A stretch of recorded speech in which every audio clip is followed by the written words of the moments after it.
Welcome back to the Zodiac Reset. I'm CJ, and if your brain feels like it's running 37 browser tabs at once, trying to remember if you paid the electric bill, balancing work projects, and after-school schedules, stay right there.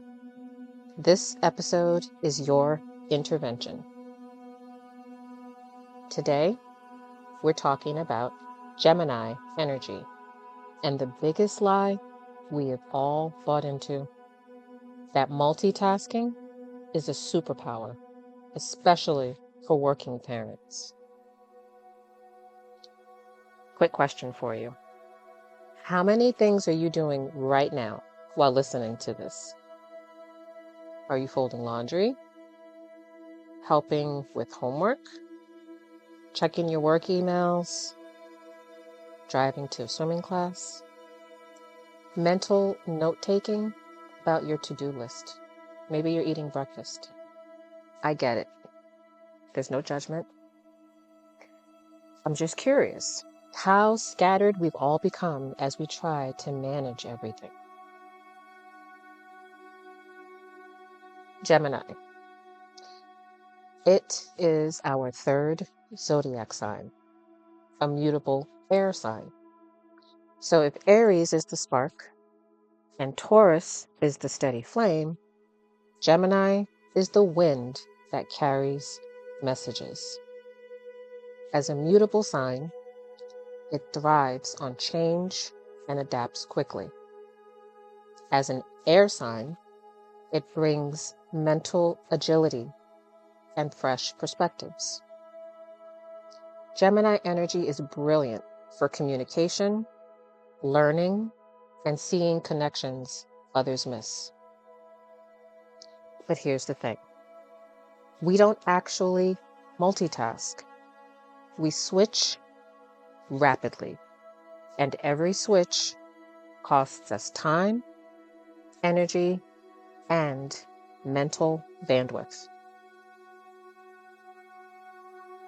So here's what I've learned. Multitasking isn't productivity. Often it's a shield from silence, from discomfort, from confronting just how tired and overextended we actually are as we try to excel at work while being present parents and supportive friends. We keep multiple plates spinning. We answer work calls during pickup, write emails during bath time, plan meals in your head during meetings, because sitting with stillness feels absolutely impossible. Also, because we've been told that that's what having it all looks like. I realized this about myself when I caught myself listening to a work-related webinar while helping my son with homework. I was also texting a friend and trying to figure out what we were going to eat for dinner. I wasn't actually doing any of those things well. My son kept asking me to repeat the homework instructions. So of course I missed most of the webinar and sent a confusing auto-corrected text.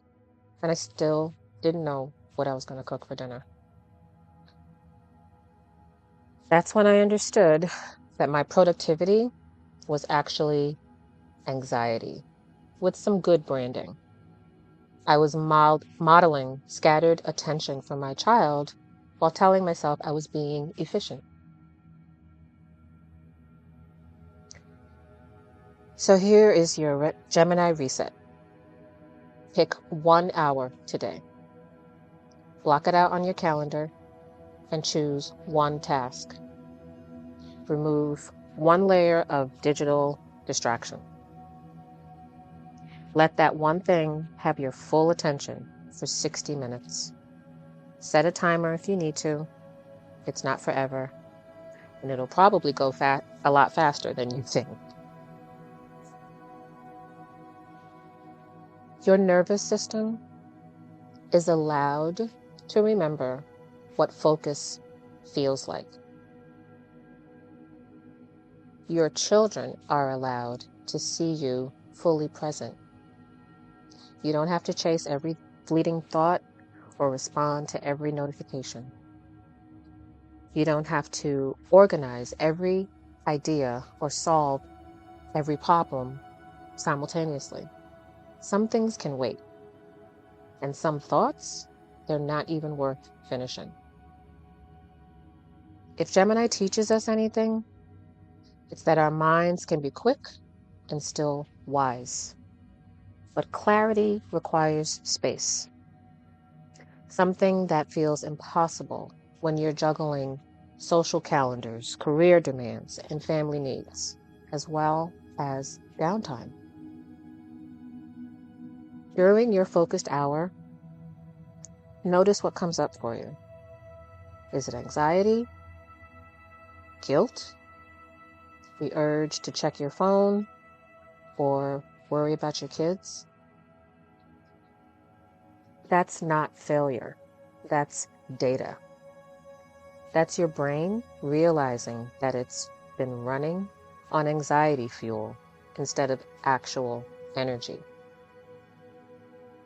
And here's the beautiful thing. When you model focused attention, you're teaching your children that they deserve your full presence. You're showing them that being fully engaged with one thing is more valuable than being partially present for everything. So I'll be quick today and stop there. If you feel like you need a little more help shifting from balancing to alignment, check the description for your Gemini Clarity Guide, which includes details about starting the 7-day curiosity calendar, also the reframe journal, and the mirror exercise. Next time, we will be diving into Cancer energy, emotional overwhelm, caregiving burnout, and why you're crying in the car again. Until then, give your beautiful, overactive brain a break. Just 60 minutes. Shine bright, stay aligned, and thanks for listening.